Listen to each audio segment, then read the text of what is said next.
We're ready? Okay, I'm going to call this meeting to order. It is Thursday, November 20th, 2025, and this is the Swampscott School Committee. We'll begin with a Pledge of Allegiance. Pledge allegiance to the flag of the United States of America, and to the republic for which it stands, one nation, under God, indivisible, with liberty and justice for all.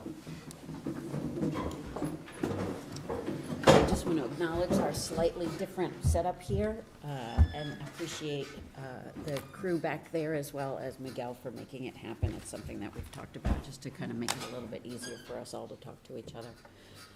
So let's begin with public comment. I don't know if there is anybody online, if we can tell. There's one person. Do they have their hand raised? No. What? I think it's Kate. Oh, Kate's doing the minutes? Yeah. She doesn't have any questions. Well, anybody in the audience for public comment? No? Okay. Then we'll jump into committee comments, and I'll start with you, Sasha. Hi, everyone. I'm Sasha. I'm really. Want me to come back to you? Yes, please. Okay. John, I'm going to come. If you could take it away. Sorry to put you on the spot. It's okay. I'm going to yield my time back to the next person. Oh, okay. Suzanne? I want to apologize for my language at the last meeting. I think that I stopped arguing long after I should have, when I kept arguing for sort of my need to evaluate in a certain way, and it was pretty obvious the four of you had already come to a consensus, and so it was made known to me that my passion came across as rude and condescending, and that was certainly not the intent. So I owe all of you an apology, so please accept my apology. If I hurt your feelings, I am truly sorry. And I don't have any comments about anything going on, because I don't even know what's going on. Okay. I think just for me, I just want to take a second to wish the Paul McNaughton family my deepest condolences. That was Paul McNaughton, his family, longtime Swampscott residents. Paul, at I believe it was 82, passed away this past week. So Paul was a good guy, did a lot for the community, so my condolences to his family. And other than that, I will yield my time as well. Miguel. I would say I'm excited for you all to have a homecoming tomorrow, since it sounds like there hasn't been one in 10 years. So. Ever.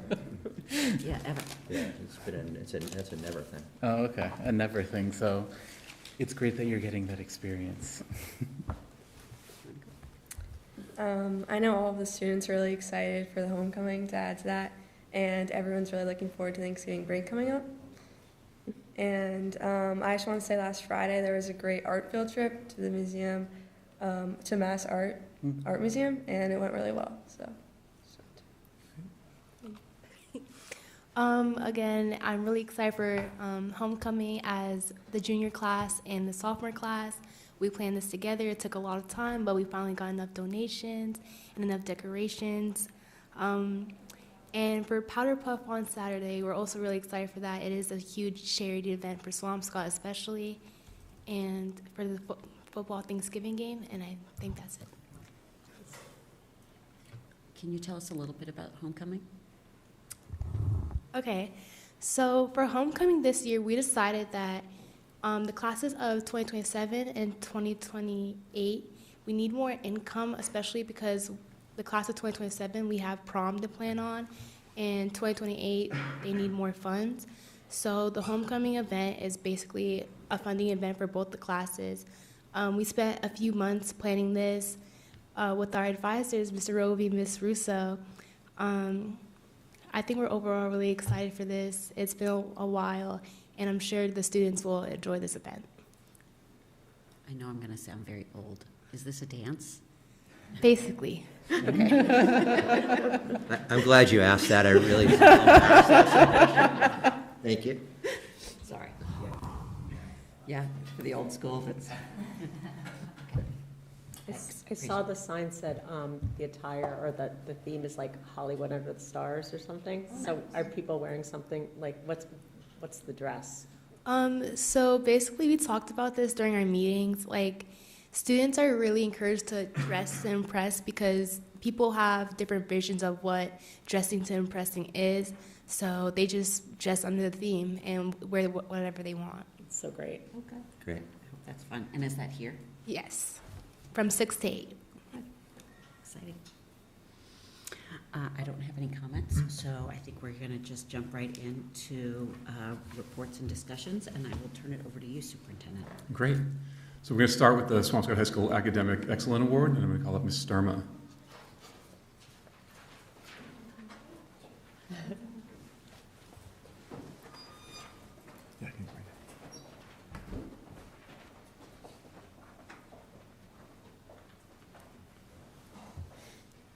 Hi, everybody. It's our pleasure to award the Certificate for Academic Excellence to Owen Began this year.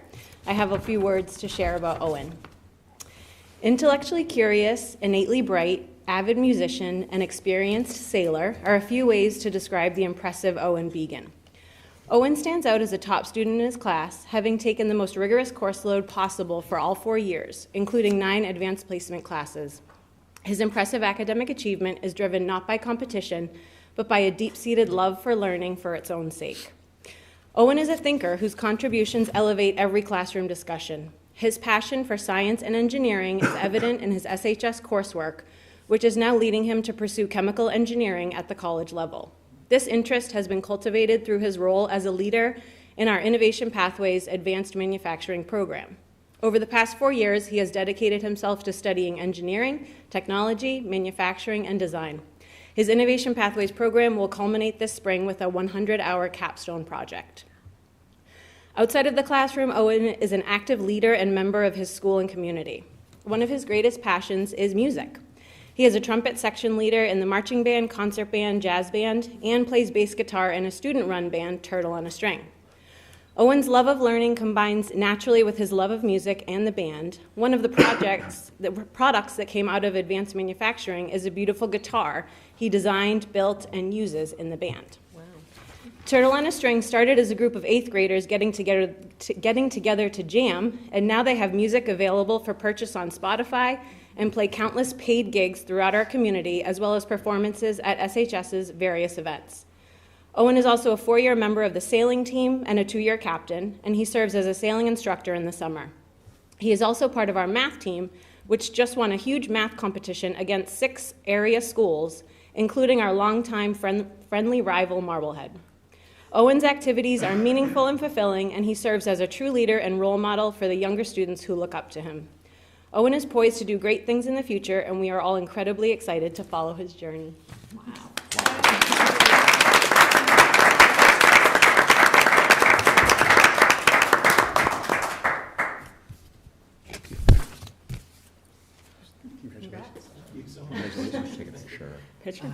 Picture, for sure. Picture? Yeah. You have a picture? Guys, hold on. I'm gonna Picture, take a hold on, I picture. gotta take a Take picture.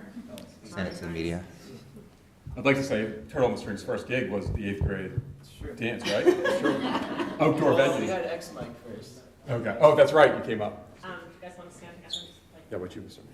No, you You want to do it? Okay. These are important photos. Yay,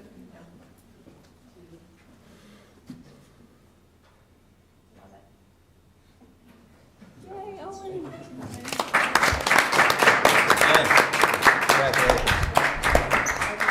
Congratulations, Owen.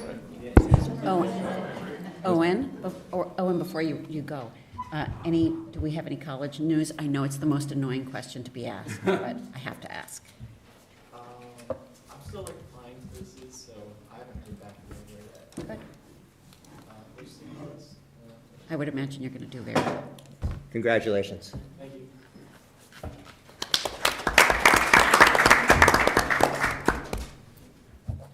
And now we have a discussion about the Universal Studios trip with Mr. Roby, Mr. Clark, and Mr. Pierce is here. So. Hi, thank you. So thanks for having us. So it was brought to our attention there was some words that we need to address about the Universal trip. So first of all, This is Kayla. She's a graduate of Swampscott High School, class of 2007, and she's the assistant director for the musical and all the plays, and she also owns her own company, Whimsical Wishes Travel. So we use Kayla to plan, execute, and even come with us on the trips. So the first time we used her was back in 2023. We went to New York trip. It was awesome. And then we used her again last year when we went to Disney, and this year. So the trip, we try to give the kids an opportunity to go outside of the classroom, perform at different venues, and also get master classes from musicians throughout the world. And the last time we did was actually very meaningful. I was a little skeptical at first. I was like, how's this gonna be? But when we got there, all the kids were into it. They made a video for us. Mm-hmm. We played it at our last concert. And it was awesome to just see them for 2 hours, just dedicated to this. And I thought they were gonna be like, I just wanna go to the park. But they were into it, and they got a lot out of that.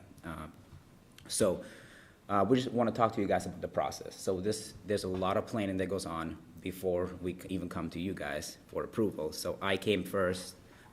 We hadn't discussed the possibility of going band and chorus at the time.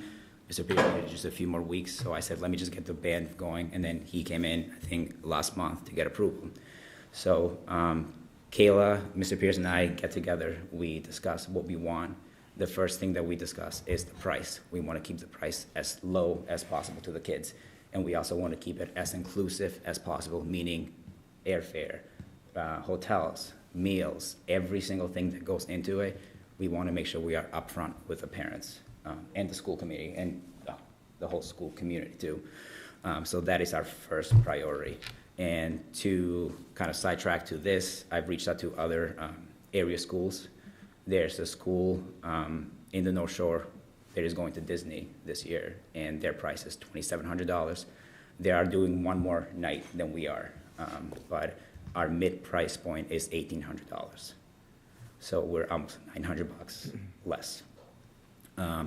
Our price, like I said, includes everything. Our process is we present it to the families that the kids are responsible for picking their roommates. We know the kids, but we don't really know the kids that well. I can't say you have to room with this, this, and this. So we provide the families options, a quad, a double, or this year, new, we provided them with a suite to keep the cost as low as possible. What we do tell the parents is if the kids need help picking, come to us, but we're not gonna be responsible for picking roommates for them. I think they're in high school, we can give them that freedom and that liberty to do, and we also wanna give the freedom to the parents. There's some kids who are have different needs, and we don't wanna share a bed, and they wanna go in double, that's fine. We're not gonna be those people that say you have to share a bed. It's 2025, people can make their own decisions. So that is our process. Yeah, I'll talk a little bit about the pricing and why it varies. I think, Math 101, right? The more people you put in a room, the less expensive the room is. So that is the sort of the argument for having the options, right? So if you do have a student who would prefer a double, then that's a choice. But, then you're splitting the room 2 ways instead of 4 or instead of 6. So it's really a joint decision based on the student need and the parent wanting to drive the financial decision for their family. But the ultimate goal was really to give people choices. And that's what we had always really strived to do, because we do want to make sure that, we can be as inclusive as possible. And the process behind it, as Mr. Roby said, really is these are young adults, and they know themselves, and they know who they feel comfortable rooming with and what is best for them. And we trust them with that, and if they run into any trouble, then we're here to help, and we navigate those situations. But it's been successful for us, for 3 years now. This is the 3rd year that we've done it this way. I will say, we got some great feedback. We talked to Mr. Rogers at the middle school about sort of the formality of having like a matching process where if someone fills out the registration form and they list their roommates, then those have to ultimately match. So student 1 has to list 2, 3, and 4, 2 has to list 1, 3, 4, et cetera, right? So I do think introducing that formally is a great idea. It's definitely what we're doing informally now, but I think, you know, having it in writing is a good thing to do, so that's probably what we'll do for our next trip. But that's, yeah, I mean, we're happy to answer any questions you have about And just how to we- go back to this, we kind of do these trips to give the kids the opportunity, again, like I said, to go outside of the classroom. They're totally optional. I'm not sitting there making the kids, you have to go to this. We understand it's a big finance compartment for the families, so they have to be on board too. And I cannot, you know, make families to dish out, you know, $2,000 plus, whatever it is. So it is an optional thing. We also do provide some fundraising. One of them we just did was the wreath sales. So for every wreath the kid sold, they earned $10.10. We had one student who sold 17.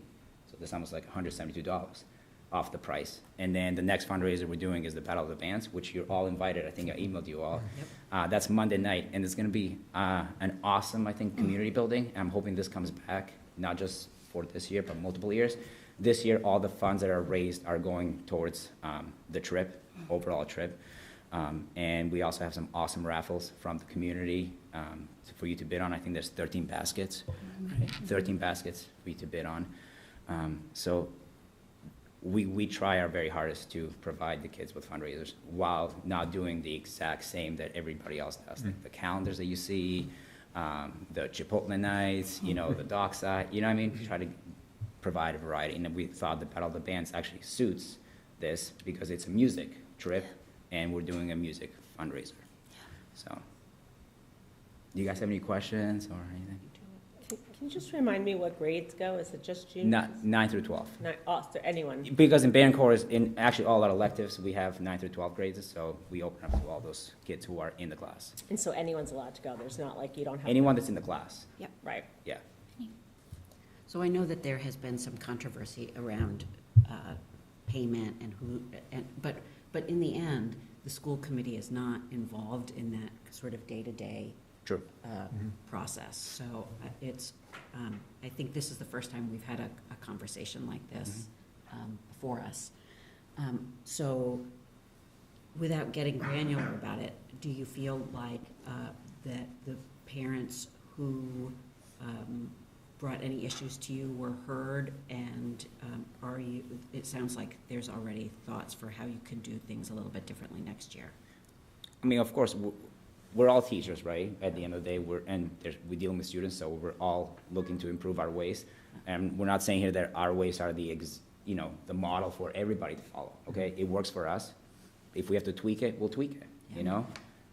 So next time we do it, if we have to tweak it to, make it better, that's our goal, But we've offered meetings with any parents that want to discuss this, multiple times in person. So we're an open book. Okay, and have people taken advantage of that? No. No. So. Okay.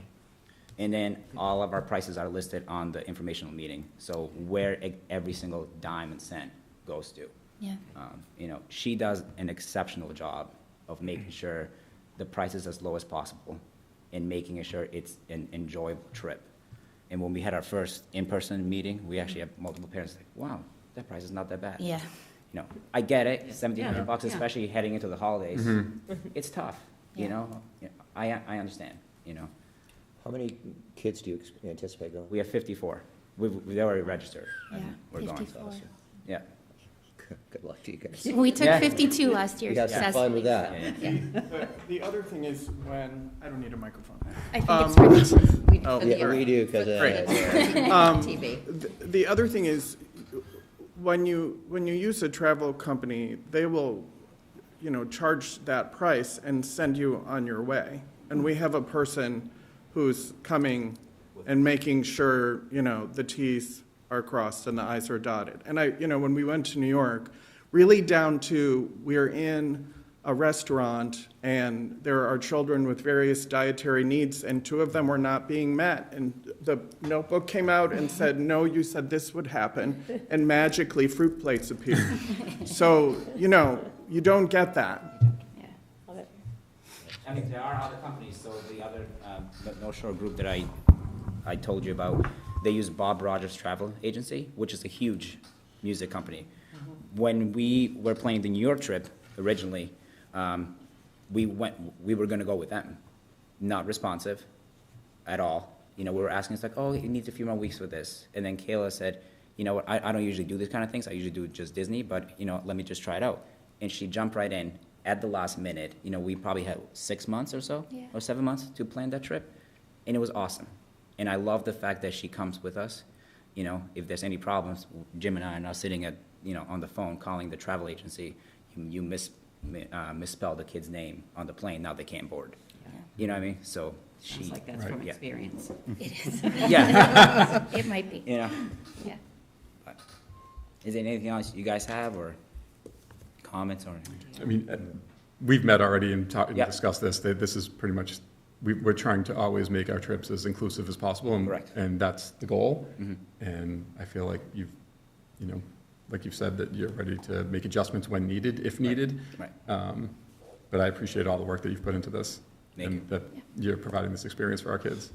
Yeah, I appreciate the work that you guys have put into it. You know, as a school committee, these aren't things that generally come before us. So we only have limited information. So I think our purpose is to make sure that it's on your radar screen and it's on your staff's radar screen, and beyond that, that just the right communication is happening. Yeah, I would also just say a field trip to Salem is, Expensive. I was gonna say really hard to pull off. Yeah. You know, then you go DC, then it's, you know, Disney. Like, these things are not easy. It's not like the teachers are getting a stipend or anything like that for this. This is all in their own time, making this happen for the kids. So, you know, any teacher that does an overnight trip is, God bless them. Yeah, I've been there. Yeah. So true. Yeah, these two really deserve the majority of the credit. You know, they don't take an extra penny for it, and they go and give up a lot of time with their own families to spend time with 54 high schoolers, and that takes a special person, so. But we have the best kids. And yeah. if we didn't have the best kids, I will die on that hill. We would not We be do. doing this. I can tell you right now. Yeah. You know, Yeah. if we didn't feel like we had, you know, the best of the best kids, we would not be sitting here right now. So we would gladly be home in March. So I just want to, I think you're right, Amy, on, you know, what our scope here is. And, you know, I think you struck the appropriate tone. I did want to just acknowledge, the great job that Mr. Rovey and Mr. Pierce have done on other trips. You know, both my kids have gone on those trips, and it's been a great experience for them. So you guys have done a wonderful job. Anybody else? Thank you. Does anybody else want to add anything? No, thank you. Thank you, guys. Yeah, thanks for having me. Thank you. Have a good night. Thank you. Yeah, have a good night. Thanks. Yeah, that's great. Thank you. And now Ms. Wolf is here to give an athletic update. Good evening, everyone. Good evening. I just wanted to give a quick update about the great fall season that we've had athletically here in the district. And just to kick it off, to give you an idea, this fall we had 286 high school students participate in athletics and 112 middle school students participate. At this point for winter, we're up to 173 high school students, and we have 24 middle schoolers right now. In the winter for middle school, we have the girls and boys basketball team, so less offerings than the fall, but this does not include, of course, our students who are a little bit later to the game for registration, so we do expect those numbers to go up. Very well put, right there. So just to start off, if we could go to the next slide. This is our middle school slide. Our boys cross-country team placed first in the league. They did a phenomenal job. Girls placed second, again, unbelievable, and our field hockey team also placed second. They did just a phenomenal job this year. Our coaches worked really hard with our student athletes, and kids had a great experience, which is what's most important, especially at the middle school level. So that's our middle school. Next slide, please.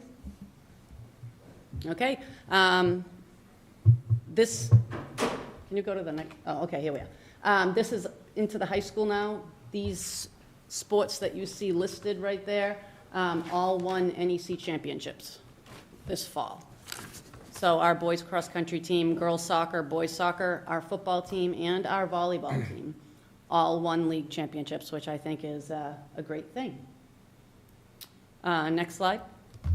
This shows you our cross-country student athletes who achieved state-level success. So for the boys, well, in the NEC and All-Stars, I'm sorry, not state level, this is Northeastern Conference All-Stars.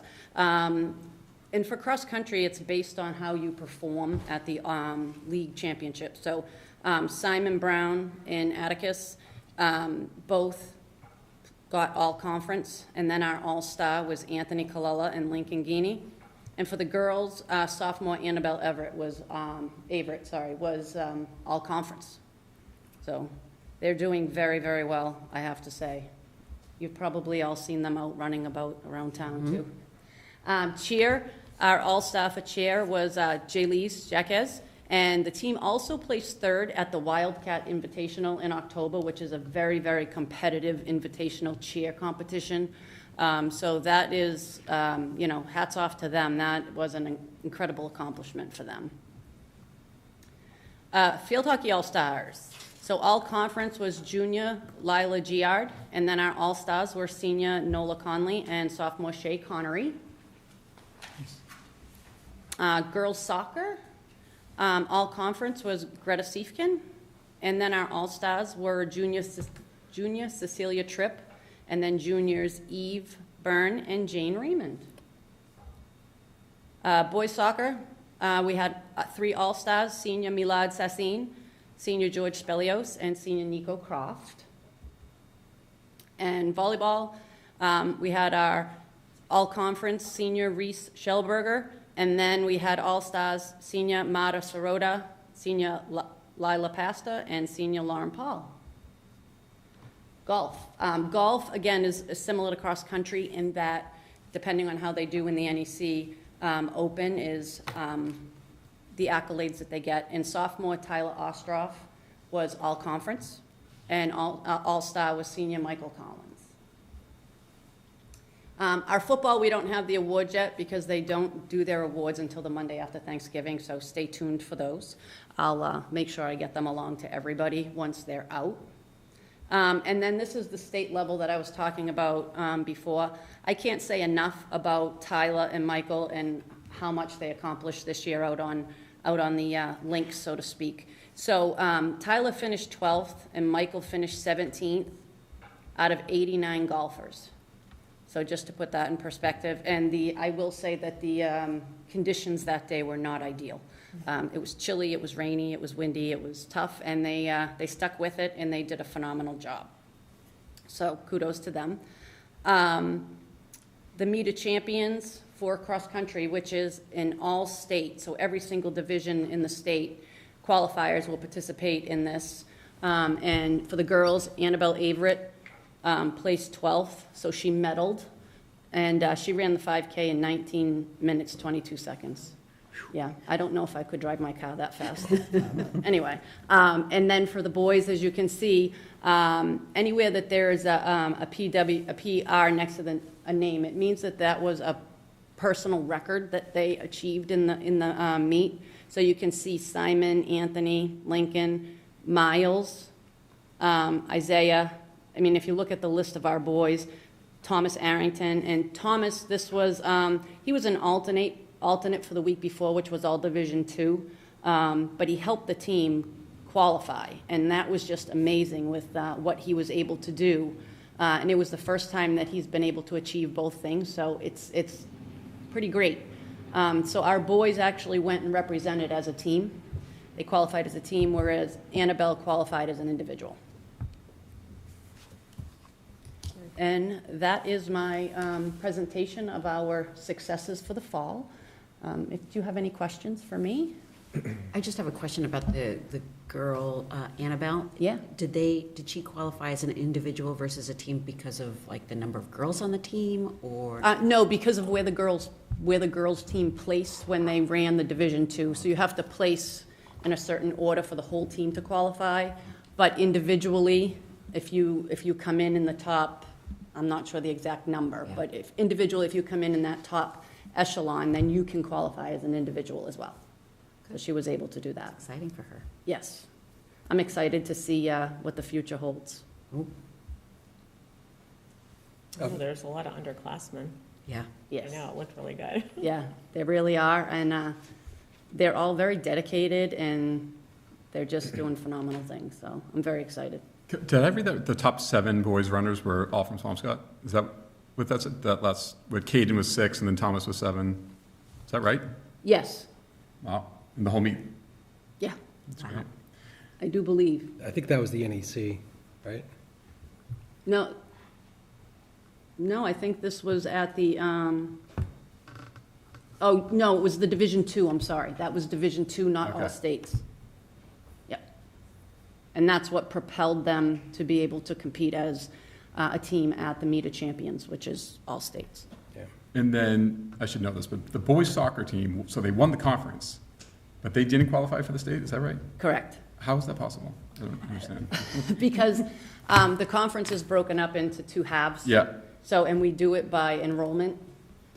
So we are in the, what's called the Lynch Division, Yeah. which is the lower enrollment division. So we did well, but our power ranking didn't have us in the top 32, and we fell 1 game shy of being 500. So you can qualify either way. It was really a heartbreaker, to be honest with you. So that's what happened there. okay.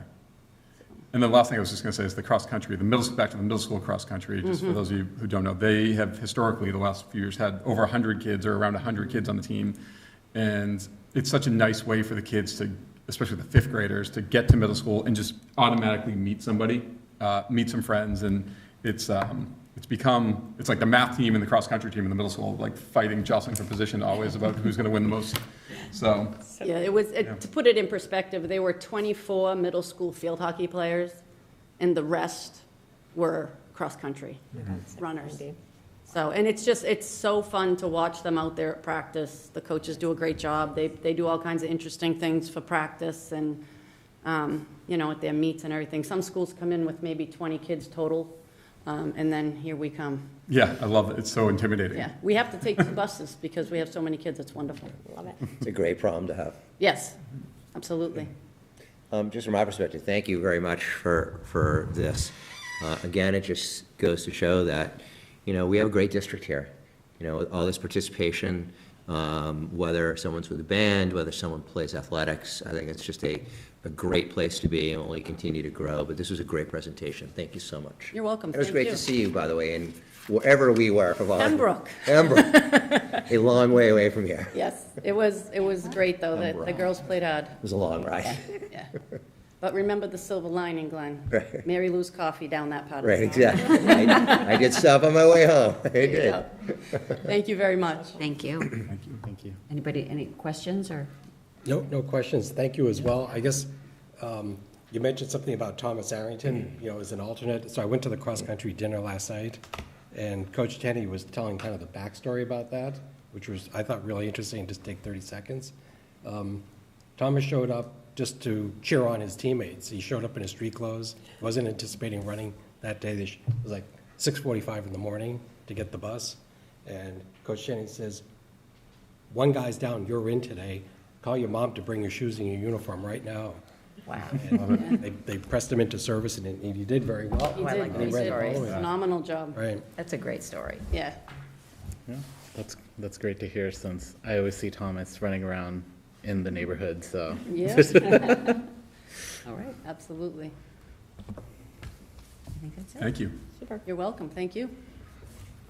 And now we have Ms. Ken here to discuss the competency determination.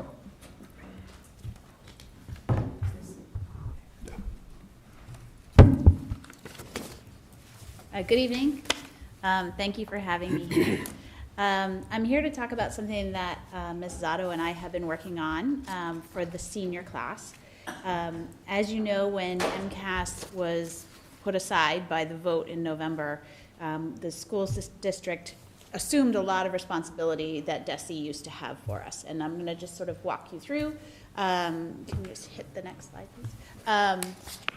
Walk you through both how the law changed, just so that you understand why we're doing this, review how the CD requirements are needed, and then share a proposal for the class of 2026.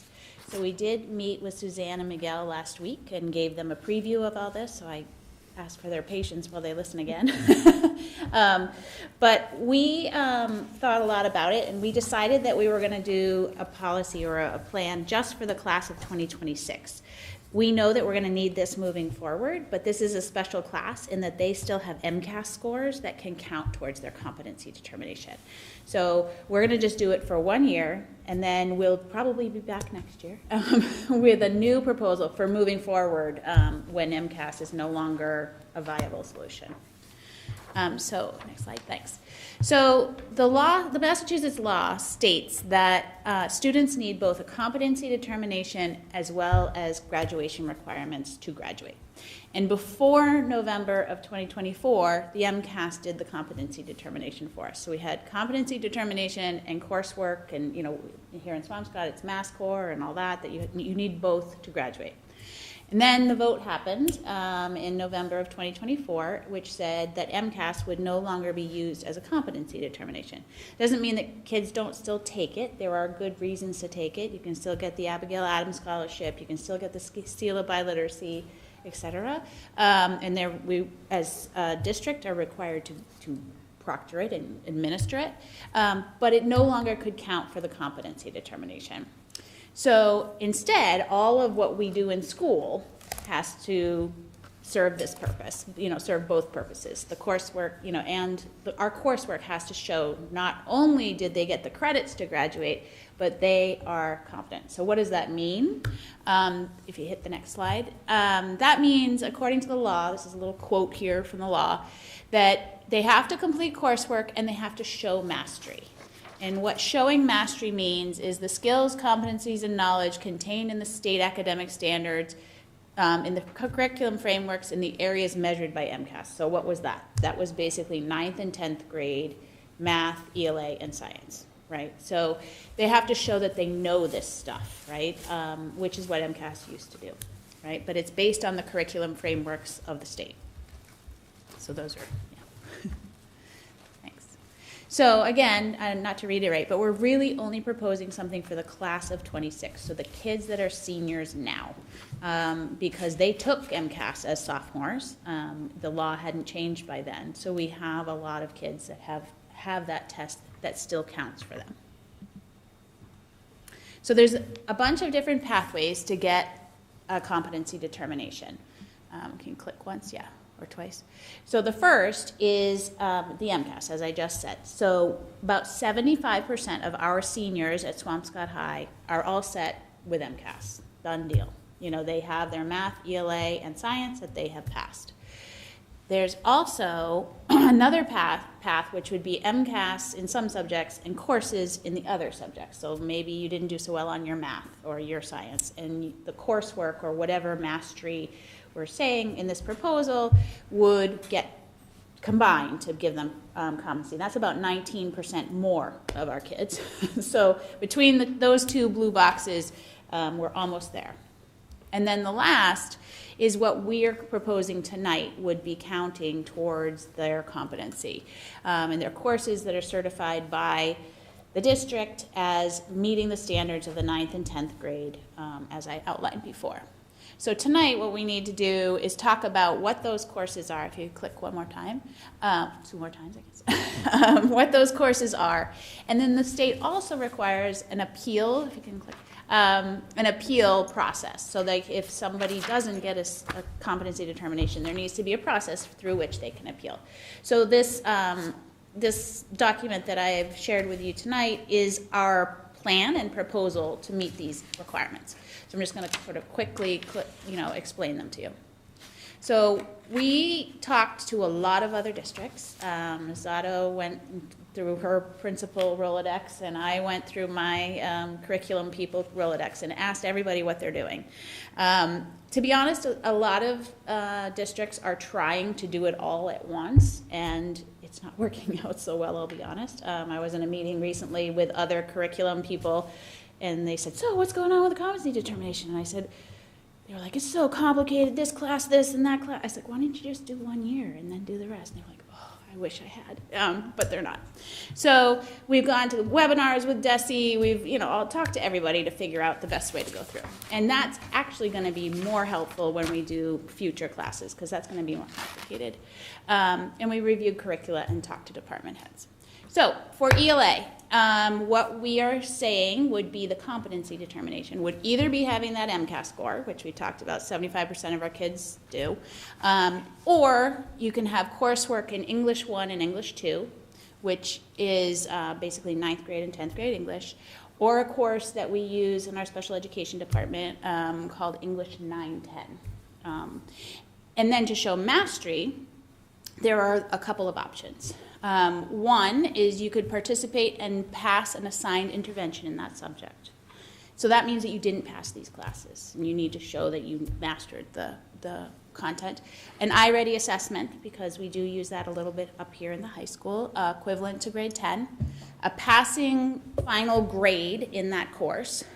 Or the idea is if you didn't pass grade 10, but you passed grade 11, you must know grade 10. Right, that's sort of the idea here, the subsequent course in the sequence. So that's our proposal for English. And then in math, not going to surprise you, MCAS, Algebra 1, and Geometry. We can count Algebra 1 in 8th grade. That does, Desi has said that's fine to do. So if a kid passes Algebra 1 in 8th grade and then takes Geometry in 9th grade, they're good to go. Same thing, intervention, iReady score, final assessment, or the next course in the sequence, which are listed there. And then in science, it would be, we teach biology first, but any other lab science would qualify as well, because that shows mastery of those standards. So multilingual learners is always a question. What about the multilingual learners? Because this is hard. So most multilingual learners are enrolled in English coursework concurrently with their English language courses. If they're a newcomer to the country, they only have English language development courses, and then they shift to having both. So they should be able to, by graduation, have the same qualifications as everybody else. And then for special education students and students with disabilities, we have a list of things that they receive. And this is always a touchy subject, I'll be honest, because when the vote went down, a lot of people think, oh, no more MCAS, everybody gets to graduate, right? I mean, but it's not quite that the case, in that you do have to show mastery of 9th and 10th grade standards. And we are a very inclusive district that have a lot of programs for kids that are, with different levels of disability, and there will be a few students, like there were before, who will not graduate with a diploma because they're not showing mastery, right? So they get specialized instruction, they get ALTS, assistive technology, transition planning, alternative ways to demonstrate competency. And then out of district, we do have students that are out of district as well, and we liaise with them and work with them. Martha can speak more, but we liaise and work with them, but we don't have the sort of control that we would of students in our own programs. So the list is a little bit shorter there. So for the appeal part, our plan is, if somebody appeals, we will create a panel that would include school counselors, department heads, school and district administration, and it would be chaired by the principal. And then we would look at things like kids who have transferred in who have strange transcripts, right? I mean, if it's a slam dunk, we're not going to have a panel, right? But if it's a transcript that has, for example, there are a lot of countries where students take all their courses for 4 years instead of sequentially like we do. So looking through those things, figuring out what's there, and we'd have a meeting and talk about it, and have translations done or whatever we needed. And then if they still don't like that, it goes to Jason.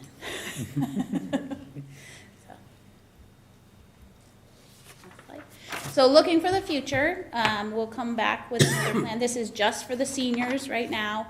And we are thinking about, we're going to need to include a U.S. history, because starting next year with a class of 27, U.S. history is going to be included in the requirement for competency.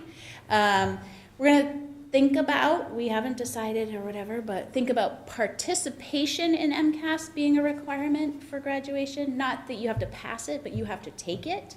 If you're a sophomore, you need to take the test, because we are being held accountable for having 95% participation. And if students aren't participating when they should, that's going to hurt the district. And then thinking about all those multiple pathways for competency determination, like how are we going to measure mastery beyond what we've come up with so far, because we can be more creative with more time. And also, we're hearing rumblings that DESE may figure this out for us. We don't know yet, but there's a governor's task force, and there's a committee for DESE, and Jason's hearing it in his meetings, I'm hearing it in my meetings. So this might not be in our hands in a couple months. So that's our pitch for the class of 2026. And I know there's going to be one question that I will answer right away. So there are about 3 students right now who are in the courses they need to meet their competency determination, and they're doing well. So if this passes, we'll talk to them and say this is really important.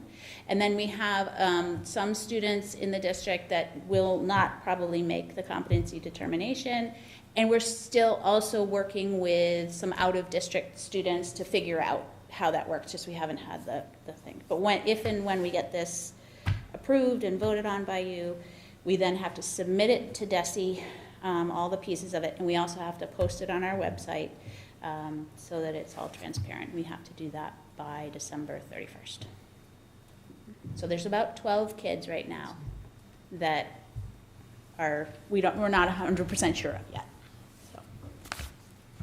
Would it be fair to assume that even if the MCAS were a requirement, that you'd be in the same position with Yes. this? So if not more, to be honest, a few more. So I guess my question is, does the lack of necessity for the MCAS as a requirement, that obviously places more responsibility on each school? Yes. What does that mean for your time, and how much are schools and how much is Swampscott spending trying to work around, because this is no longer a requirement? Is it significant? Is it? Well, so what used to happen is that we had our graduation requirements, and kids needed to earn certain number of units in each subject, right? You needed 4 English and 4 math and 3 science, all that.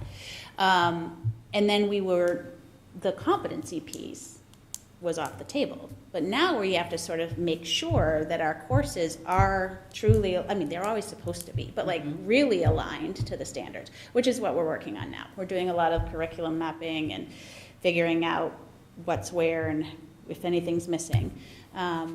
We were doing that before, but we sort of had the safety net of the MCAS. Does that make sense?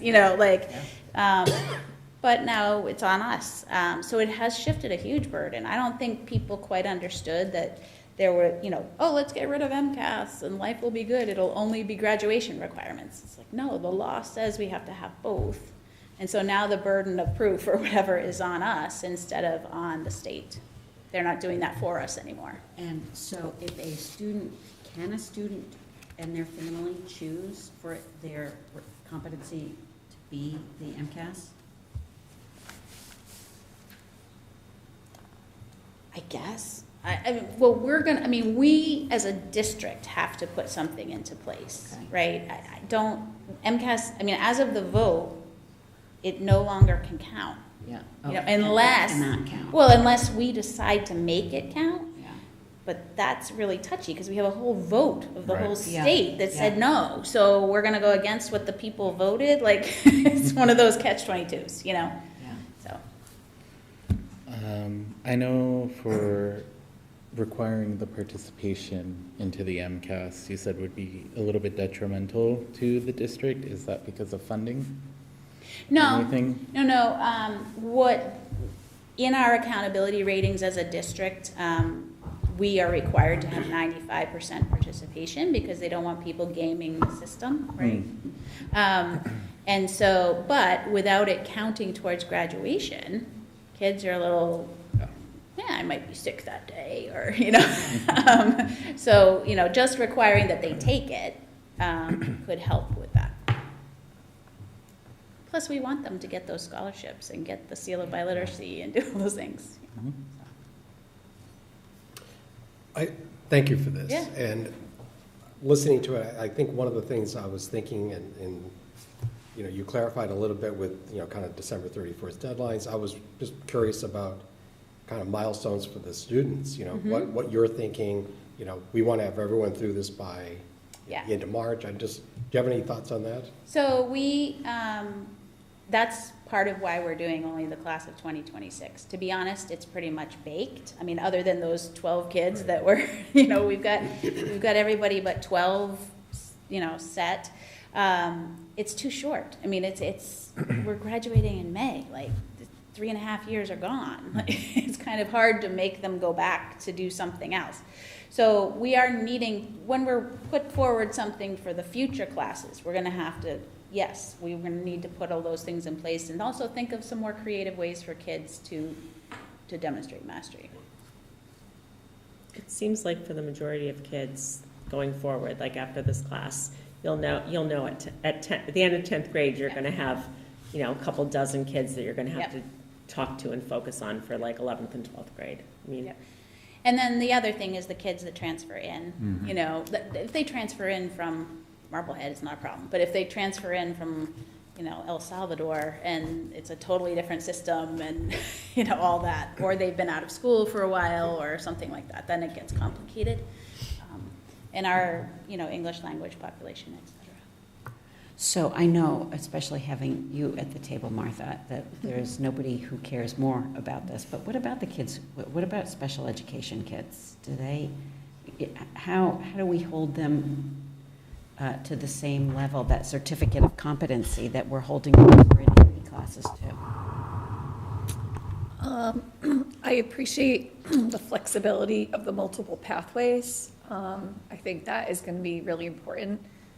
I mean, MCAT, you know, I think, I'm not on the newer team, but one of the things I do think it should be multiple pathways. I personally think MCAT should be one pathway if you so choose it to be, or we could have an alternate pathway that only helps us and all students to be flexible. I mean, there's going to be subjectivity to the other ways that we now decide if you're competent or not, and that was one of the parts of MCAS was to remove some subjectivity. So, you know, I just think the multiple pathways and multiple ways to represent your knowledge is going to be pretty critical in how we move forward. I do worry about the next class too. I mean, they're going to be seniors, like, if, you know, they're not going to have many options either, like to fix it for senior year.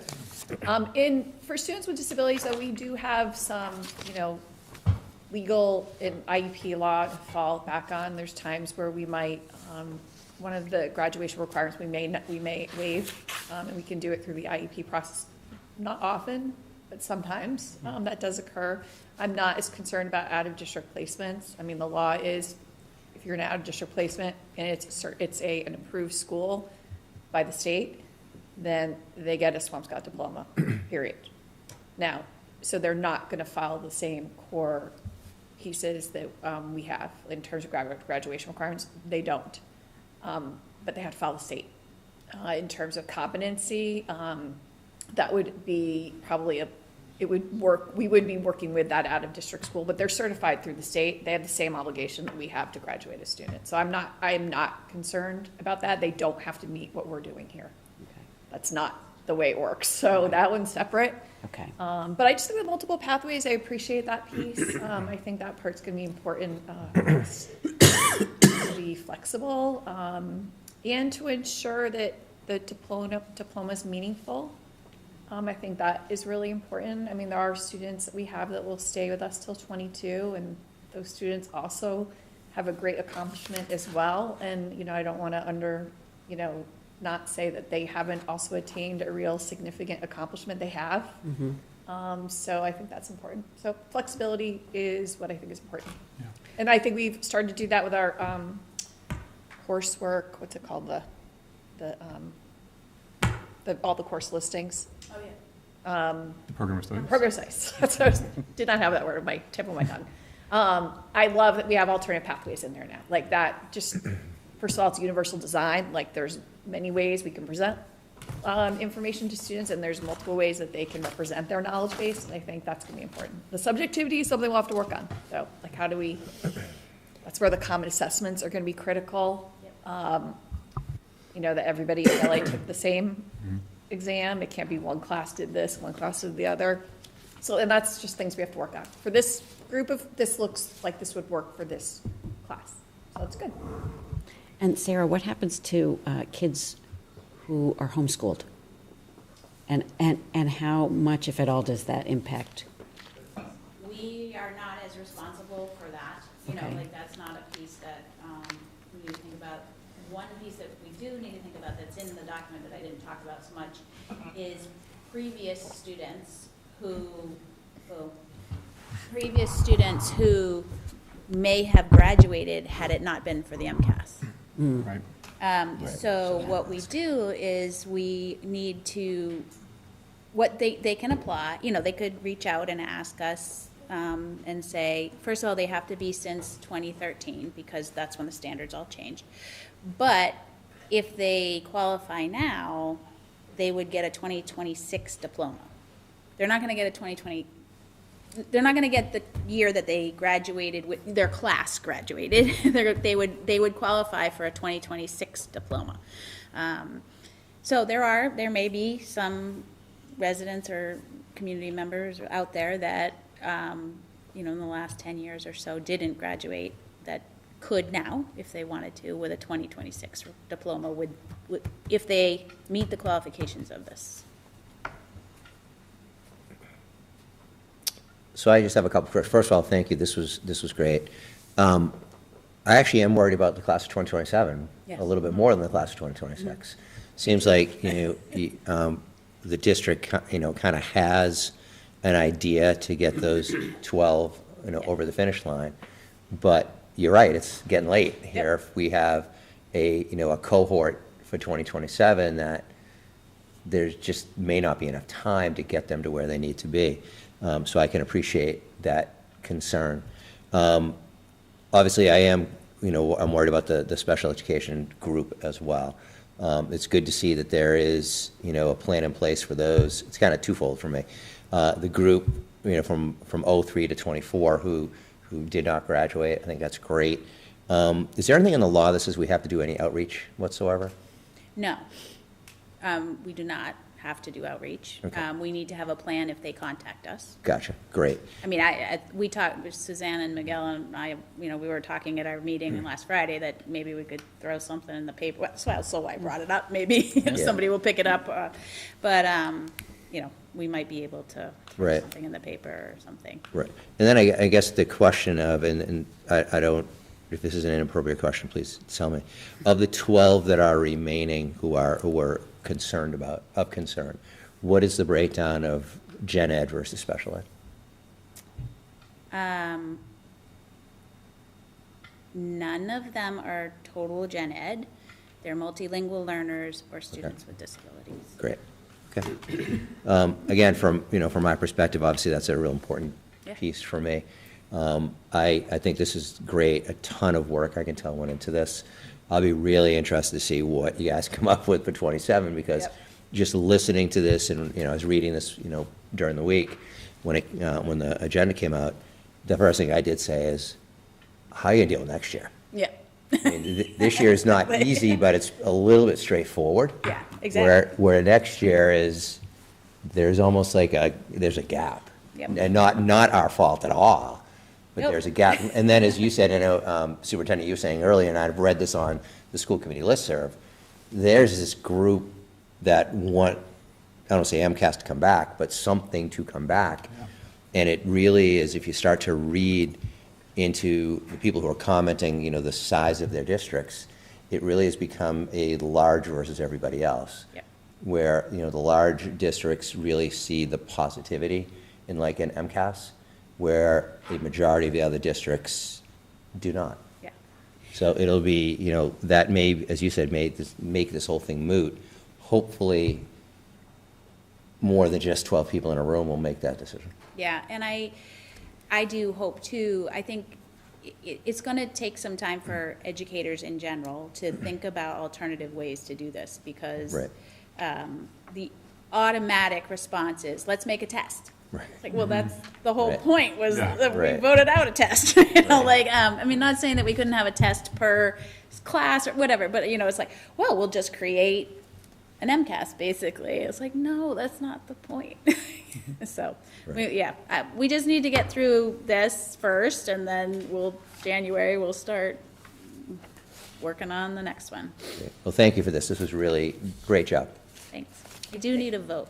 I think she needs a vote because for the DESI, right? But this isn't a school committee policy we're voting on. This is like an internal document that she needs.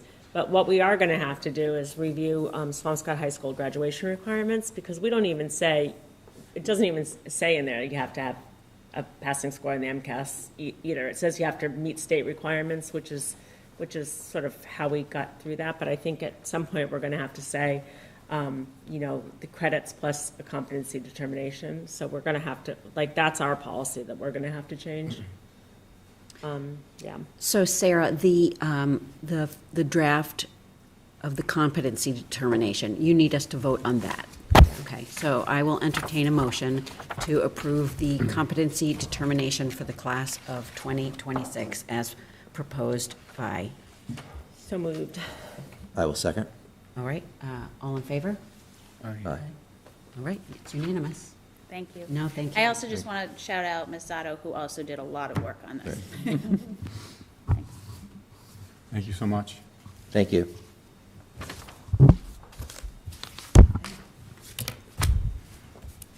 All right, so I have on the agenda a discussion about Clark.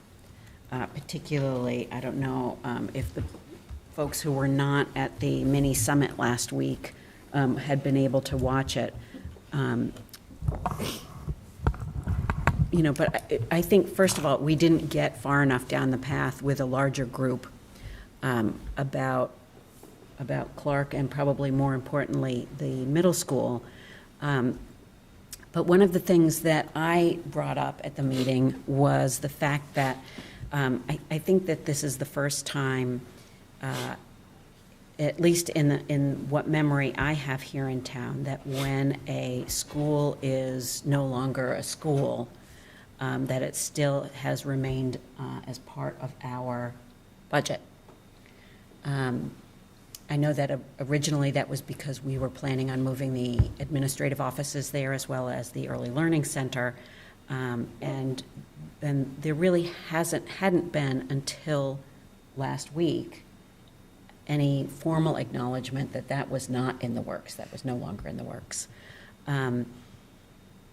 So it's this is, I'll start out by just giving you my opinion. It's my opinion that we should vote to decommission this and remove this, return it to the town, and then knowing that whatever happens in the next 10 years or potentially longer, based on how our town operates, that when the discussions do come for swing space, that it is a discussion with the town and not simply the school department. Because, in my opinion, if this is another, if this is like what happened with Hadley, where it took 40 to 50 years to get it built, are we hanging on to a building for 40 to 50 years as a school department that essentially has no experience in managing empty buildings or being a landlord? So I begin it there, but I think it's really important for us as a group to be talking about this broadly. I think I think the facilities director needs to be part of this conversation, for one. I know that when MSBA came and looked at all our buildings and did some evaluations, they asked us what was going to happen to the buildings, and they really wanted Clark to stay open. They really wanted us to keep Clark, and I think that they were thinking about the middle school, and they were thinking about that building wasn't so old and it was usable for something. And I think that's initially why we were like, hang on to it for sure. And that's, I mean, I still think that I think it doesn't matter, to be honest with you, if the town owns it or if we own it, because if we need swing space, that's where, I imagine, well, I can't even say that, who knows, what if town hall moves into there, or what if they occupy it in a way that's not just the rec department? So, I mean, knowing what swing space looks like, I mean, it's kind of a hard building to put middle schoolers in. Mm-hmm. Like things are elementary school sized. Yes, they're little, right? Like I'm specifically thinking about bathrooms, and some things like that. I mean, it's the perfect building for the preschool for sure, but I don't know what I'm saying to you. I'm just trying to say like the MSBA did ask us that. I mean, that's what precipitated trying to make a plan for that building, and that's what precipitated it. That's why I think we thought about hanging on to that in a way that So I guess, didn't consider anything else. so I guess my question would be is, does hanging on to it mean that the schools hang on to it or that the town hangs on to it? Because, I look at, for example, Eveleth right over in Marblehead, that has been a swing space for a lot of things. It was a swing space for the library when they redid Abbott Library, I think, but that it was something that happened at a town level and not necessarily at a school level. Yeah, I mean, they have the school, the 18 to 21 program, or 18 to 22 program, it was in that building for a really long time, too. So, I think about this is ultimately a decision that is sitting here with the school committee, with a group of people who are not, if you think about what our mission is as a committee, it's certainly not to manage empty buildings. Yeah, I mean, what's in our budget for Clark? 40,000, 50,000? Well, now that the rec is paying. They're covering that. Well, we're paying for the maintenance, so it's like, I believe it's 20 or 25,000. Maybe it could be up to 35. Right, I think we have to just look at if the maintenance is worth, Yeah, I want to dovetail off what Suzanne was saying. Even the first group back, when I was running for the school, the MSBA was incredibly clear about wanting us, that group, to hold on to that building as part of the school department. I don't think it's a necessarily bad idea to discuss, and I completely agree with you, Suzanne, that Max has to really play an active role in this discussion. I don't think we need to tackle that today. I think that, although I agree with you, Amy, that I think it's going to be a while before we rebuild a middle school, which is really too bad, but I think it is going to be a while. I don't think we as a group need to rush into that decision. I think there's a lot of stakeholders that I would like to have discussions with. As far as the rec department taking over their building, kudos to them for running all those programs. My question I asked this of Amy is, with all those programs over there, with all that extra income that they're making over there, they should pay a little bit more to the school department for covering maintenance.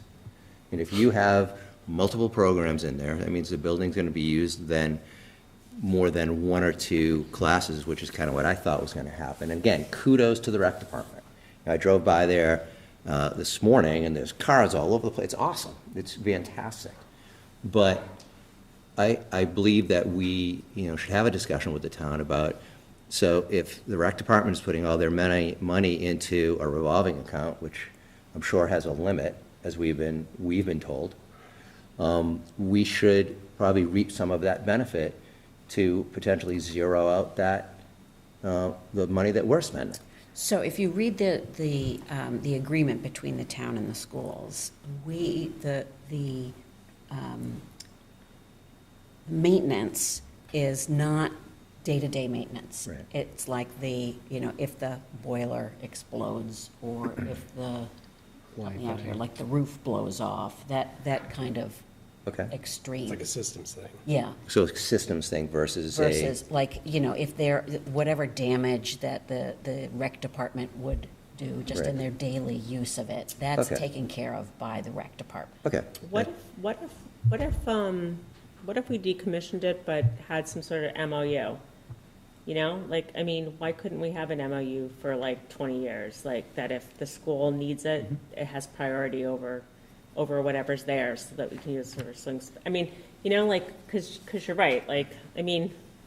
That's a great idea. Why can't we negotiate something like that, or why can't that just be a thing? And that'll save the town money too, because the less portables you have to buy, or the less swing stations you have to find is good for all of us. In a perfect world, the kids stay in the middle school and something gets built like on the baseball diamond, and then the kids move in, right? But we tried that in the Stanley site, and it's hard to lay down equipment and get everyone and kids. So, I think that's a great idea. But I think maybe there's just a way to sort of say for 20 years. Yeah, I was gonna second that, because I know when we did our mini summit, the renovating the middle school is the biggest ticket item. And as you've said, the town has definitely been not as open to building new schools. And if we're able to kind of get an agreement to kind of keep the building available for us at a later time, I think is great. They're not going to have a problem like they do with Hadley or Hawthorne, where it's an empty building and people are going to complain about an empty building. Right. They have tons of rec programs that are there. When we did our first kind of look at it, there were outside sources that were also happy to rent some space. And I feel like they can do a whole lot of those things to earn income on the town side. But yeah, having that little piece where when it's our turn, where we need the space, let us have it so it's available in our time of need. Right. And I also think that I think both of us having gone through this, it's a great idea. Someone will say, well, let's renovate. But when they're paying the full bill in a new school, you get 45, 50%. It changes a lot of minds pretty quickly. I think that's a great idea that we put. I'm also thinking, maybe it's even more than that. Maybe it's even having an agreement to have preschool and the rec department in that building somehow, because preschool out of the middle school really gives you some space to start to repair things and fix things and move classrooms around and do some other stuff that we might have to do in the meantime to keep that building operable. It's a lot easier to put the preschool in there than it was the administration, I think, right? The preschool was bathrooms. There's more issues to it. Oh. You need to have an administrator who's over there. Oh, the nurse. You need to have a nurse who's over there. It's actually going to increase your costs to do it. Well, anyway, I think we just have to think about. Yeah. I think we have to think about the middle school being completely redone, but we also have to think about if it has to get done in stages or it has to renovate, we just are going to need space. So it's not just like a complete renovation. It's just like if we need it for some space period. Right. Yeah, I don't know. I think that should be a discussion. How would we go about something like that to an MOU? As you would say, decommission yet an MOU. Well, so I think that's something that one of the agreements with the tri-chair is that we're going to be having more of these conversations, these multi-board meetings. And that it isn't just 1 year, it isn't once a year, that we are, hopefully meeting once, a term. once a quarter. I don't know what the schedule is. And I think that this is a conversation that I think that we have to have publicly. Right, I agree, 100%. That certainly the discussions could begin between Jason and Nick, but I think that, just sort of getting everybody to understand what the need is long-term and why, and certainly knowing what the MSBA recommended is something that nobody who's sitting on the select board and nobody who's sitting on the finance committee, frankly, nobody here. Right. That's information that you have. So to be able to share that, I think is really important. And when Katie Phelan and I were talking about it, and she said, well, you guys just have to decommission it.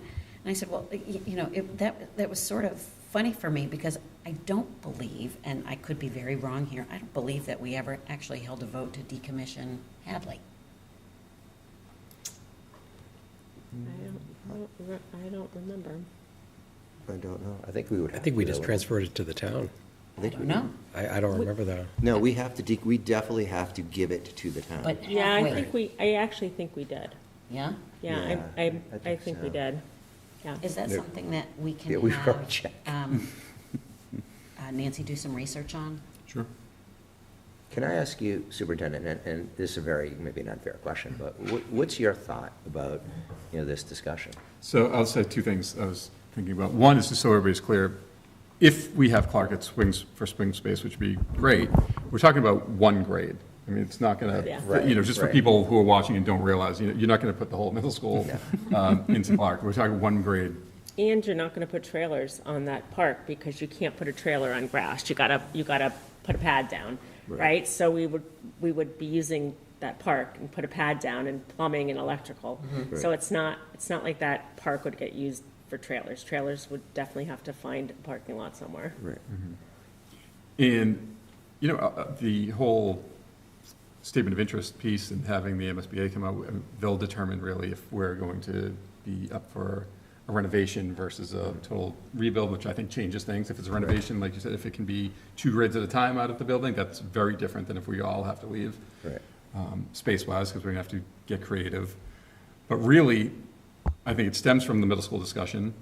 Any discussion about Clark has to start with the middle school, and really, we need to know sort of where this board stands as far as the statement of interest, and then where select board stands as far as the statement of interest. And then we kind of go from there, I think. Yeah, I know Max was very much hoping to leave that meeting with a better sense of, are we putting in a statement of interest or Yeah. not? Max is gonna come in December here, and we're gonna have that discussion. Okay. And then hopefully we understand. I think once we know one way or the other, we can sort of move in one direction. My experience was, I came in, I think, just at the point when maybe I was here for a year when the first vote failed. And so it was sort of just a fait accompli that we were going to just, start in again and get on the path. Whereas this, none of us have, well, maybe you do with your time at the building the high school, but, I don't know what, I don't know where we start. The most complicated thing about this whole thing is the financial health of the town, right? And Sean worked so hard for so many years. I mean, we knew we were pursuing that since the day it failed, right? So we knew we had these years to get things in order, right? And then there was a sort of a long-term plan to take some money off of the taxes and put us in a good place to do it, right? And that took a lot of time, and we haven't been doing that. We should. I mean, that needs to start again. In terms of what? The town, we just need to understand how much money, we can't put ourselves in the statement of interest, because if we get in it, we have to build a school. Yeah. Like it starts the process, right? Yeah.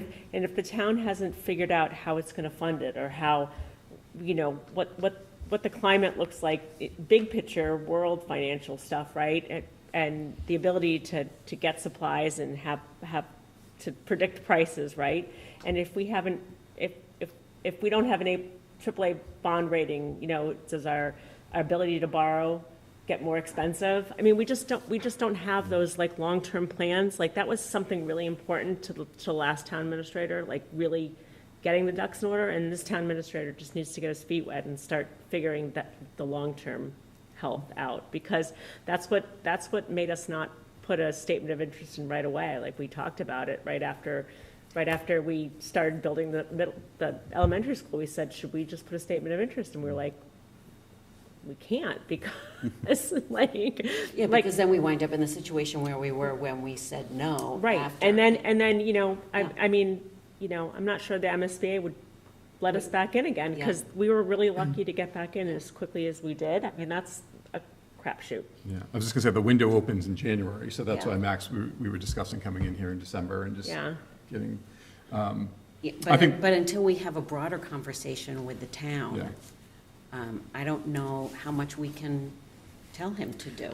Yeah, I think the other piece, that something Max said at the mini meeting that was interesting, was that, you know, we're gonna be in a situation where we're putting $50 or $60 million into Oh the my middle God, school. if we do a critical repair for the windows, whatever, right, that's nuts. It's like, But the boiler is from 1970 or something. 1972. And it's more the systems that is gonna cost an exorbitant amount of money. So you could do those things in piecemeal and sort of chip away at them, and everything's gonna look the same. And then you're still gonna have an old building. Yeah, right. Or, that was the argument for getting rid of the Hadley Stanley, because that was, at the end of the day, that was the argument, like, lipstick on a pig, you still got the pig. It's a much bigger, it's not our decision to make ourselves. Oh, no, because- certainly not. Right, I mean, it's just, it's. no, I wasn't saying it like that. I was saying the Right. process has to start Yeah. if we're gonna Yeah. go put in for the statement of interest. I understand that it's a broader. I mean, I think he's also thinking the statement of interest for critical repair, because isn't that program back online? It is, so, I mean, he did speak to that. I think that depends on, because you can't, Yeah, because obviously if you You put can't put in in for for the both. critical repair for the Right, you have to windows, do one or then the you other. can't put in Right. to rebuild One or it. the other. yeah. Right.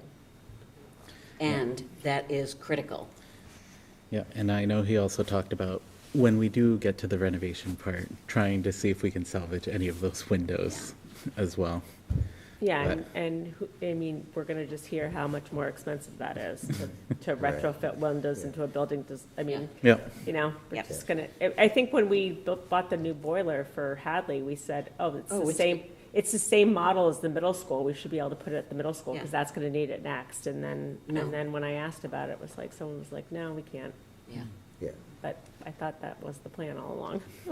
So really then what needs to happen, and this sort of has to happen simultaneously to all of the stuff that we're just preparing for budgets, is to have another one of these big meetings and just continue the conversation about. I mean, the statement of interest opens in January. but it closes in April.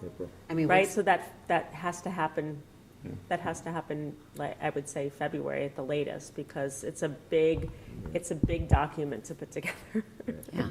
A lot of votes have to happen in a very short amount of time. a very big document. I know the town administrator showed last night some of the budget stuff from the town side, and I know Oh, I haven't watched that. How was that? 2 million in the hole, I think is the projection so far. It's a rough projection, so he made sure to everyone to know that. What's 2 million in the hole? Looking at income and then expenses. For the year or for what we're going into for the December meeting? I believe that was for the year, not for the meeting. And I'm guessing in the meeting, after the guidance that he got from the select board, will probably be different, so. Yeah. But I agree that we need other people in the conversation, because there is money tied to it, keeping it Everything. around. Yeah. Yeah. You know, and again, without, getting into the whole thing, we do have the town does have quite a bit in excess levy. And, Second highest in yeah, Essex County. I mean, we do. It's just the reality. We have, the second highest in Essex County, in excess levy. And, you know, that needs to be discussed at our meetings as well. But back to the original point of Clark School, I know I would be willing to have a conversation if we could do, as Suzanne suggested, an MOU for 20, 30 years, whatever that date is. So if a middle school is built and if a grade needs to go to that building, that the school would take precedent. Yeah, you know, I think about how our budget meetings have gone over the last, 10 years. And I think the idea that the school would have control over such a major asset solely, as opposed to a commission, or a board that is responsible for these things. I think, I can understand from our peers' perspective that's, we're like treading into the world of, what's the word that I'm looking for? Like these are town decisions. So the idea that it would only live with the school, I think, as a taxpayer, doesn't give me. I would look at it and think, well, how can these people hold the control over such a massive asset? We don't hold the control over any of our assets like that, like whether it's this school or any. So, I think that there's something to be said for that while we make our needs known, and certainly while we make the MSBA's wishes known, especially as a good partner, that it does have to be a decision that the town makes, that the town has to say, okay, we'd rather see you in there than building portables. Well, I mean, legality-wise, the school committee is the owner of every school building. It's a really clear, the school committee owns the building. Because the bond is owned by the town. No, school committee owns every school building in the town by law, by statute, unless we just decommission it and give it to an entity. That's really clear and straightforward law. And I would say, if I were members of the town, I would look at that and say, why is it that the schools are hanging on to an empty asset? And why would that not be a group discussion? I don't think that the schools should be the only. I mean, again, it can be a group discussion, but at the end of the day, the five of us have sole and only determination power of that. That's as clear as that. We may not like it, but I think that that's when very you clear. speak to it that way, it really puts us in the position of being, creating fiefdoms, which I don't think are helpful. No, I'm not speaking one way or another. It's just it's more of a fact than anything else. Yeah, and Amy, I think for me, I think what has been most impactful is what the superintendent said, just as far as, there's pieces we don't really know what's going to happen yet, and it's hard to say, yeah, let's go ahead and, great idea. I mean, let's go your pathway or Anyway, not. yeah. Right, anyway, Yeah, right. we just don't have enough information to make Right.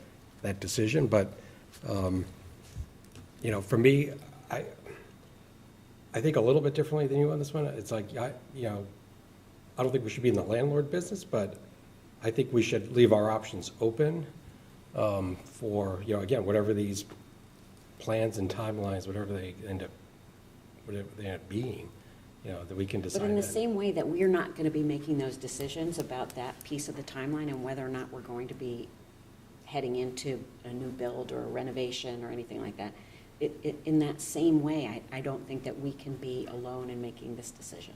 I think it requires a lot of.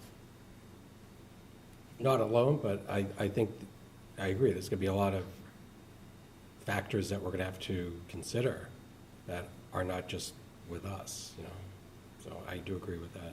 Right, as I do as well, but what I'm sorry if I if I wasn't clear. I think we definitely should have conversations with every constituency going. just to learn more what the plan is. But at the end of the day, the school committee has to vote yea or nay.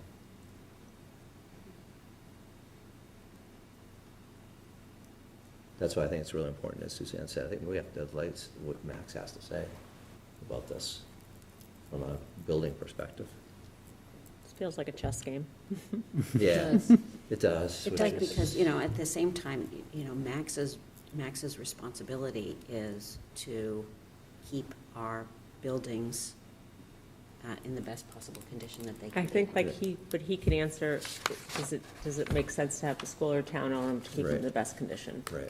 Maybe, like that's sort of like the question, right? Like, maybe the school owning it and putting restrictions on who can use it versus the town letting anyone use it, and who knows Right. what the condition is or what the renovations are happening for the rec department. I don't know, I'm just saying, like, maybe there's I don't know, I'm just spitballing, but Okay.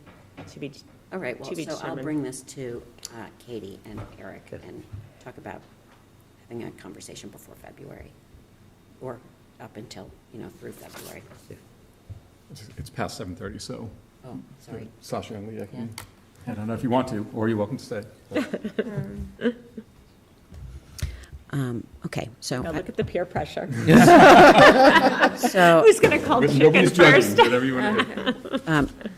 You should, don't feel, You you guys don't feel don't. obliged to stay. You have a lot of homework and probably a lot of essays to write. Tomorrow's homecoming, so. Oh, yeah. Right, so have fun tomorrow. Thank you so much. Yeah, thank you. All right, so I'm going to close out that discussion for now and just take my marching orders with the tri-chair. And then, so, up next is we need to talk about the chemical health policy. And Superintendent, do you want to sort of bring this to the forefront based Sure. on what's happened? Sure. So it's, we've realized that our chemical health policy for non-related school events is actually more strict than for our school-related events, which seems off to me. So the non-school related events, this policy shall also relate to any documented violations of consumption, use, physical possession, or constructive possession, which I will say constructive possession, it's very unclear what that means. I'm taking it to mean that if you're in the presence of alcohol, or there's a picture of you in the presence of alcohol, even if you're not drinking, which was sort of like the old MIAA rule. But I think that schools do not want to be in the business of policing things that happen outside of school and on the weekends and off campus if it's not a school-related event. I think that I can speak from boatloads of experience as a principal that things that happened on the weekend that got sort of dropped in my lap on Monday morning that had absolutely nothing to do with the school, and it becomes a major issue. So I think we should think long and hard that we are sort of diving into non-school related events, and we're trying to police that. I personally don't think we should. So we brought this up, we just briefly brought this up because of this confusion. And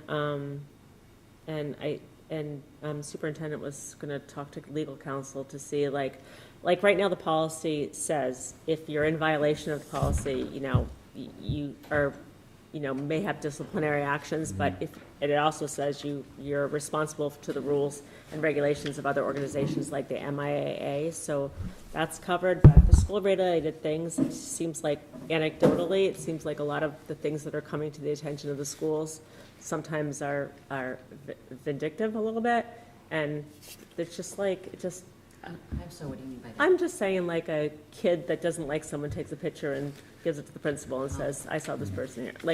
Like things just happen like that.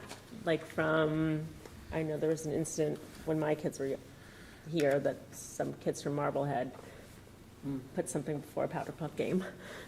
It's just stuff like that happening. But to the superintendent's point, like this policy is more limited. I mean, this policy takes care of anything that happens on school grounds that the school is responsible for in any way, like a Disney field trip or, the New York homecoming. trip or anything, right? Like down at the fields, you know, at a dance, up the track, like anything that's school-related. So, you know, I mean, this policy has gone from gigantic to small to like getting more pieces again, and I think that the school has enough on its plate without policing what's happening outside of school. Yeah, for sure. I think even just to take an example that's not about alcohol, like let's just say there was a fight in school versus a fight on Saturday in Boston. Like there's not a whole lot we can do about that. But based on this, we would need to. Yeah, well, not for fights. Right, but but for alcohol and drugs. Yeah, I was just giving, yeah. Yeah. Yeah. It just seems. And one of the other things that you had said to me in a conversation was that our policy is more restrictive than the MIA. Yes, yes. If the MIA. So they have changed and we have not. They've changed their bystander. So it used to be that if we were at a party and you were all drinking and I was not saying that's how it would go down, but, and we were in a picture, I would still be suspended and in trouble because, even if I wasn't holding the solo cup. Yeah. So they've changed, and I will say, I mean, they're really, I would say, tricky to understand sort of where they're coming from sometimes, and they're not very clear. So if they made that switch, which is like amazing to me, I think we should not be behind following, you know, we should have been on the forefront of this years ago, I feel like, so. So policy gurus, what does that mean?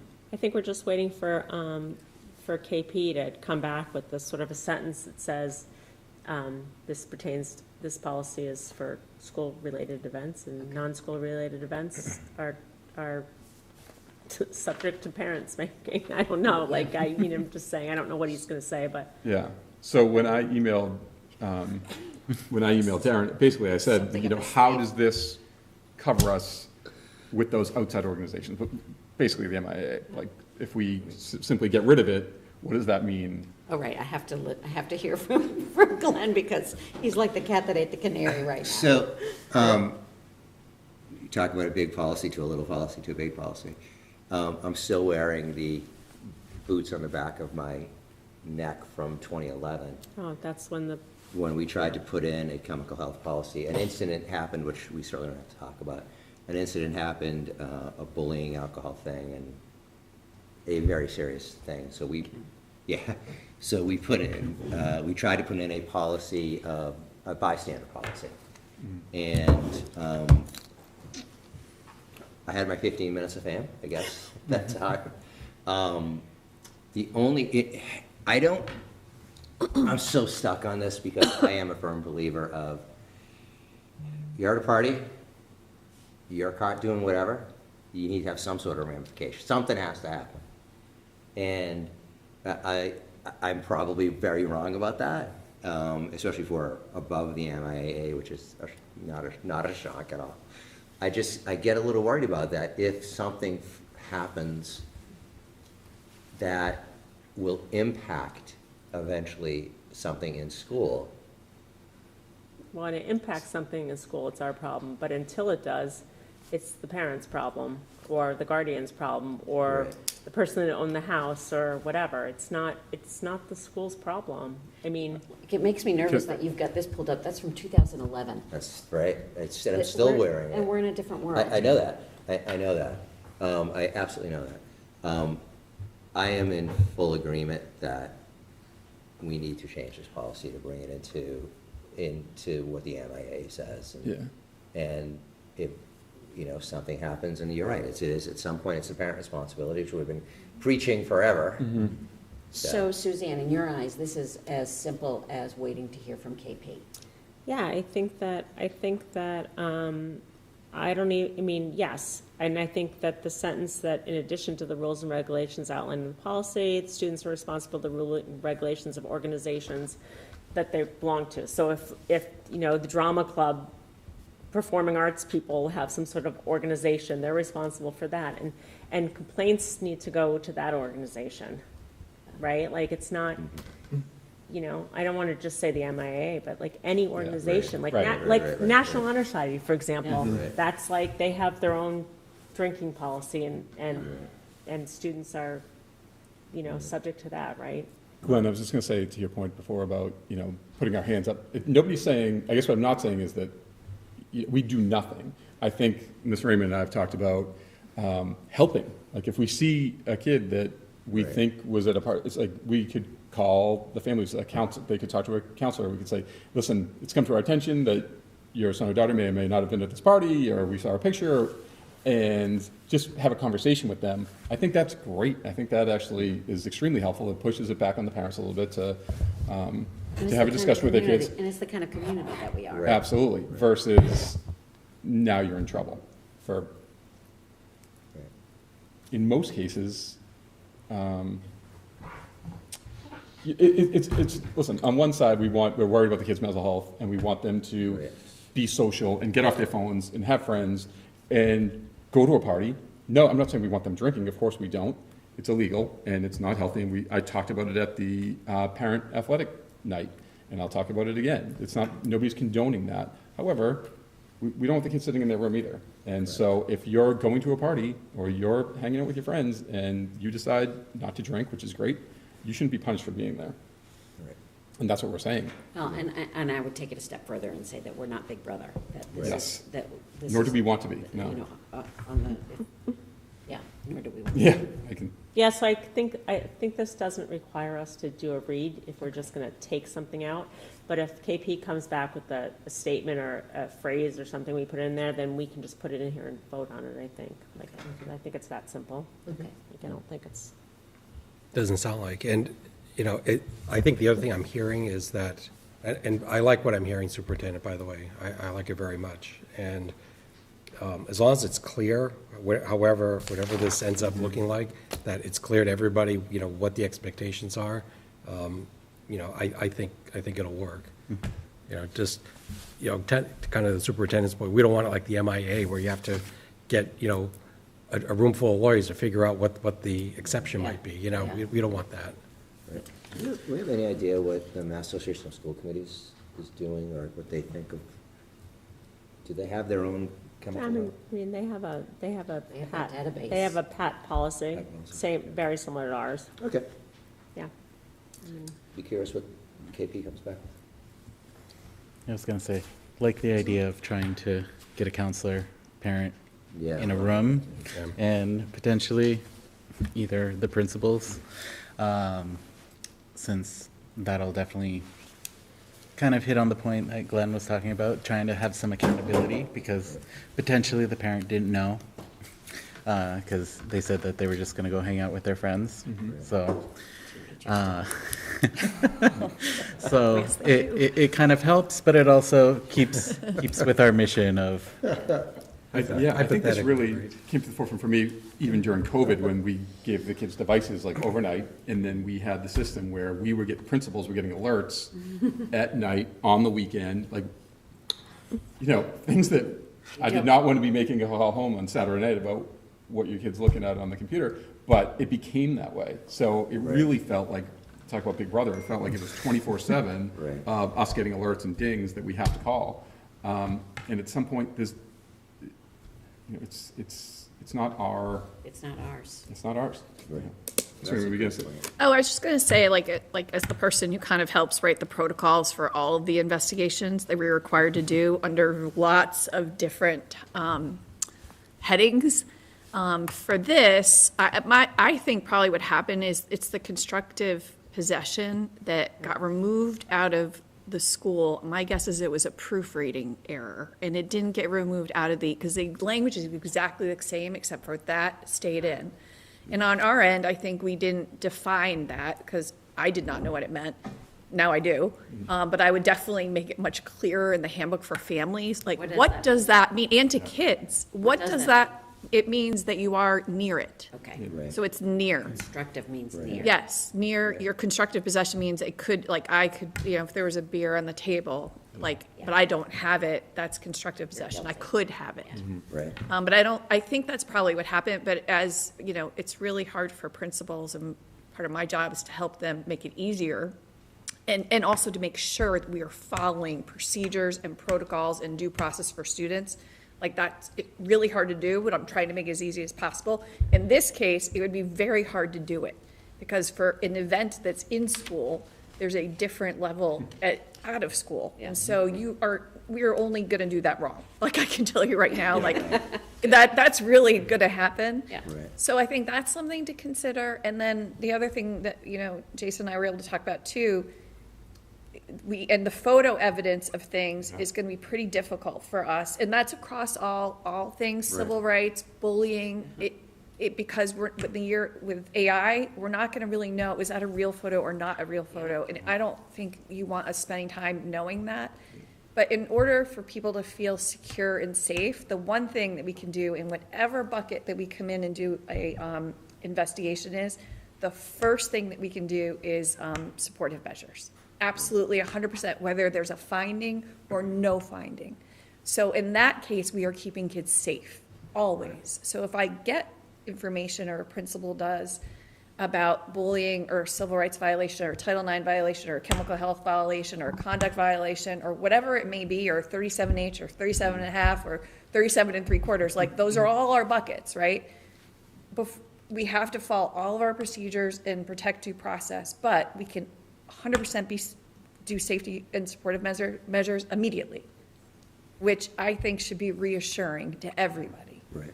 So that, and when you look at, who's in the position to provide safety to our children, well, we have a lot that we can do in school, but to be honest with you, where do things happen? They happen outside of school. And so to me, notification to families and parents is the most critical thing I can do, because the only way I can stop anything is supervision. That's it. And for parents to then know and have a conversation with their children, to know where they are, that's going to be my way to protect the students. That's really it. So that's why I think it can be reassuring to everybody that was always going to be our first. We're not going to get something and do nothing. Yeah. But we also want to do it right. We want to protect. Yeah. We don't want our principals spending weeks and weeks on something. Yeah, with legal.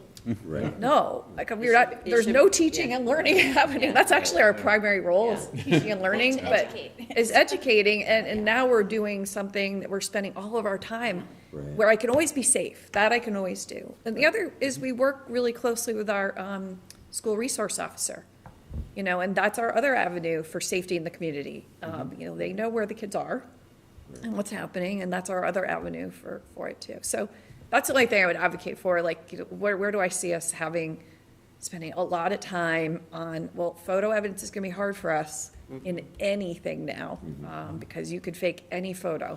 Yeah, that's true. Well, I like what you're saying, that maybe, it could have just. I think it just was a proof. If you ask me, that's what happened, because it got taken out of the top part. Nobody would ever have written a policy and be like, let's make it harder for what they're doing outside of school. You never know. Like, we would, and also in this situation, like, if somebody at prom had alcohol and people were near it, we wouldn't do anything with them, but we would if they were at a party outside of, like, we would never do this. It doesn't even make sense. So I think that's probably what happened. It's just hard for us to prove. But we can always, we'll err, everybody in the district is going to err in safety, and that usually is going to mean we're going to communicate to families. Like, as we need to be partners with our families and parents, because they know where the kids are, right? I agree with the safety parts, and Yeah. if you reach out to me, Yeah. I know that I'm one of the parents that's more tech heavy, so I definitely track where he is at all times, but I don't look at it consistently. Yeah. But that would then give me pause to be on that kind of stuff, and making sure that from that point forward, kind of supervising and trying to build that trust, because you're breaking a piece of trust there, and I feel like letting a parent know that trust has been broken. And we'll always be honest with the students that is going to be the procedure, and we'll let you know. If we find out something, we're calling your parents. Like, that's happening, period. Whether it's true or not true, we're letting them know, and you're going to have a conversation with your parents about it. Figure it out, yeah. Yeah. Okay. I mean, just to reiterate, I feel like we have to, nobody's condoning drinking. No. However, it's just things that happen outside of our domain should not be. Our domain. And we want kids safe. Like, we I want mean, kids most of the research does show that our kids are well educated on the dangers of what they could do. And even the smartest student who knows all of it will still do something. Yeah, And I so mean- that, what is my protection then? We want to make sure that we can prevent things, but we also want to make sure that we're keeping our kids safe. Like that's the thing I can't fix. Yeah. Right? And that's what we want to protect against. And communication and knowledge is my only tool to do it, and I need the parents' help to do that. Yeah. Very well said. From experience. Very well said. So do we wait on this then? Yeah, After all that? yeah, we have to wait Okay. for, we have to wait for the legal. Okay. And so we'll just wait for you to bring that when Yes. it's time. Yes. Okay. Thank you. I'm going to move into actions and votes. We have a donation from the Weatherspoon Foundation to be used by Jim Pierce, who was just here, for chorus, chorale, or any other program. It is a gift of $3,000. I will entertain a motion to approve the acceptance of that gift. I will make a motion to approve the acceptance of the $3,000 gift. Terrific. Superintendent, do we still have the same protocols that when anything that comes through gets an official thank you from your office? Yes. Okay, good. So all in favor? I second. Oh, thank you. All in favor? Aye. Aye. Okay, it passes. And then I have, take it at one vote, the approval for the regular session minutes from November 6th and the policy subcommittee regular session minutes from November 14th. All right, so move that we accept those minutes. Can I have a second? Second. All in favor? Aye. Aye. Aye. The policies, the session minutes are approved. And now at 7:53, so a little behind, I will entertain a motion to adjourn. I will make that motion to adjourn. Can I have a second? Second. All in favor? Aye. We're adjourned. Yeah.